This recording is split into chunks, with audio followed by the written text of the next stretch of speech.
दोस्तों नमस्कार, प्रणाम, अभिवादन स्वीकार करें। शुरू करते हैं आज की बड़ी खबरें। किसानों के लिए बड़ी खबर है। वहीं पीएम आवास योजना की राशि अब होली से पहले हितग्राहियों को मिलेगी। इसके लिए 1600 करोड़ रुपए ट्रांसफर होंगे। वहीं ऑफलाइन होगी 10वीं और 12वीं की परीक्षाएं। स्कूल खुलने पर बाद में विचार किया जाएगा। स्कूल शिक्षा मंत्री ने 10वीं और 12वीं की परीक्षा को लेकर जानकारी दी है। तो चले देखते हैं सारी खबरें विस्तार से। यदि आपको खबरें पसंद आए तो वीडियो को लाइक जरूर करिएगा और इसी प्रकार की खबरों के लिए आप चैनल को सब्सक्राइब कर लें तथा नेक्स्ट वीडियो के लिए बेल आइकन पर क्लिक कर दें ताकि अगला वीडियो आपको शीघ्रता से मिले। जानकारी पूरी पाने के लिए वीडियो अंत तक जरूर देखिएगा। किसानों के लिए बड़ी खबर है। तहसीलदार को देनी होगी यह जानकारी, वरना आपको योजना का लाभ नहीं मिलेगा। मध्य प्रदेश के किसानों के लिए एक जरूरी खबर है। अब मध्य प्रदेश भूमि स्वामी एवं बटाईदारों के हित संरक्षण अधिनियम 2016 के तहत खेती संबंधी बटाई अनुबंध की कॉपी तहसीलदार को देना अनिवार्य हो गया है।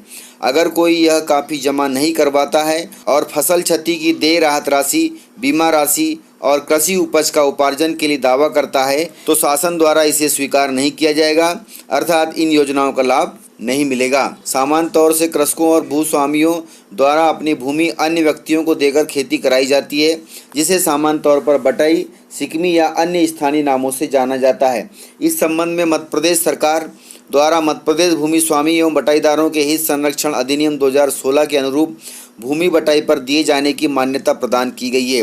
हित संरक्षण अधिनियम भूमि स्वामी एवं बटाईदार दोनों के हितों का संरक्षण करता है, इसलिए यह काम जरूरी करना होगा।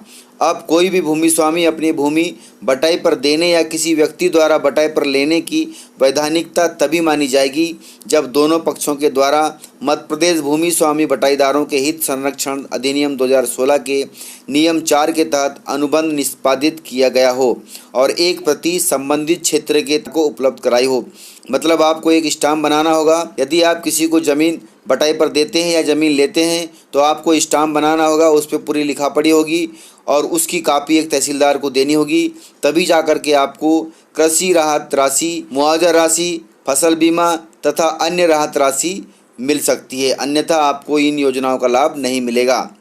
इतना ही नहीं, कोई भी बटाईदार भूमि बटाई पर लेकर यदि वह फसल क्षति की देय राहत राशि, बीमा राशि और कृषि उपज का उपार्जन के लिए दावा करता है तो शासन द्वारा तभी स्वीकार माना जाएगा जब भूमि स्वामी और बटाईदार के मध्य उपरोक्त अधिनियम के अंतर्गत अनुबंध निष्पादित हुआ हो, अन्यथा विधिवत अनुबंध के अभाव में उपरोक्त हित लाभ दिया जाना संभव नहीं होगा।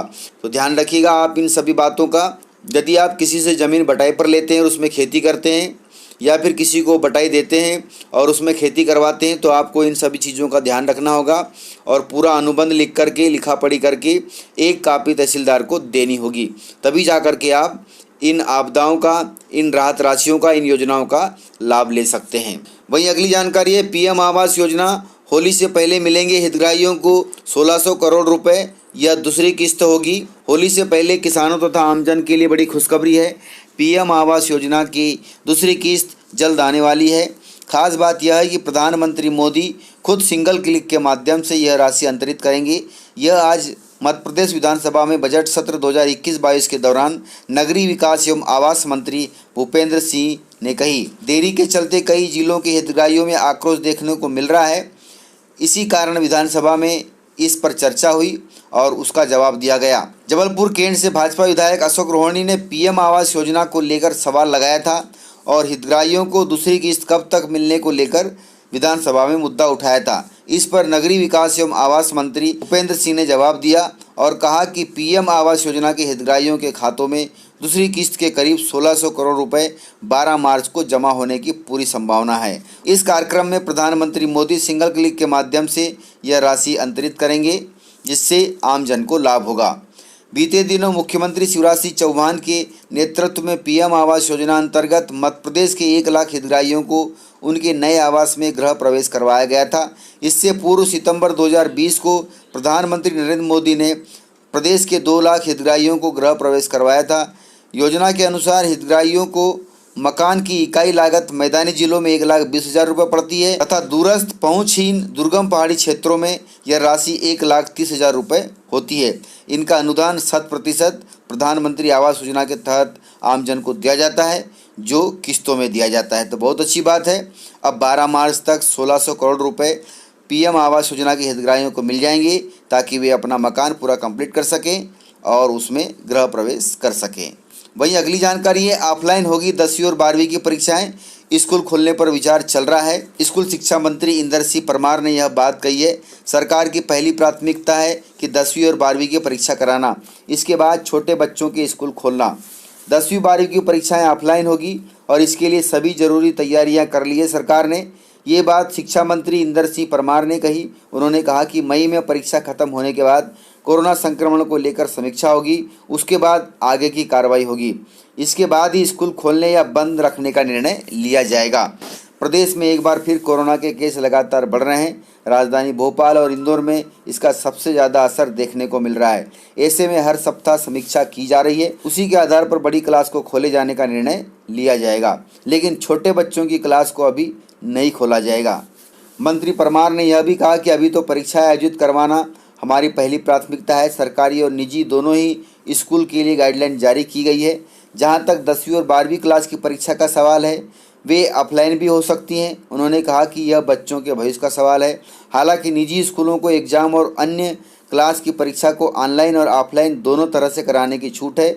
वे अपनी सुविधा और गाइडलाइन का पालन करते हुए यह निर्णय ले सकते हैं। परीक्षा संपन्न होने के बाद ही नया सत्र प्रारंभ किया जाएगा, इस पर विचार चल रहा है।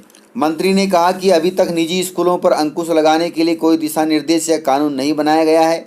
अब नए प्रावधान के अनुसार स्कूल मनमानी फीस नहीं ले सकेंगे।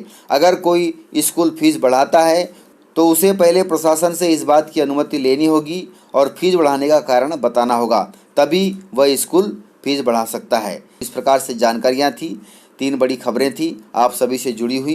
यदि आपको खबरें पसंद आई हो तो वीडियो को लाइक जरूर करिएगा और इसी प्रकार की खबरों के लिए आप चैनल को सब्सक्राइब कर लें तथा नेक्स्ट वीडियो के लिए बेल आइकन पर क्लिक कर दें ताकि अगला वीडियो आपको शीघ्रता से मिले। जानकारी पूरी पाने के बाद कमेंट बॉक्स में कमेंट जरूर करिएगा ताकि आपके कमेंटों का मैं जवाब दे सकूं। तो आज के वीडियो में इतना ही। वीडियो पूरा देखिएगा। यदि आपने वीडियो पूरा देखा है तो उसके लिए बहुत बहुत धन्यवाद। वीडियो को ज़्यादा से ज़्यादा अपने दोस्तों में शेयर करें ताकि वे भी जानकारियों से अपडेट रहें और जानकारियों का लाभ ले सकें। मिलते हैं सर अगले वीडियो के साथ, तब तक के लिए जय हिंद, जय भारत।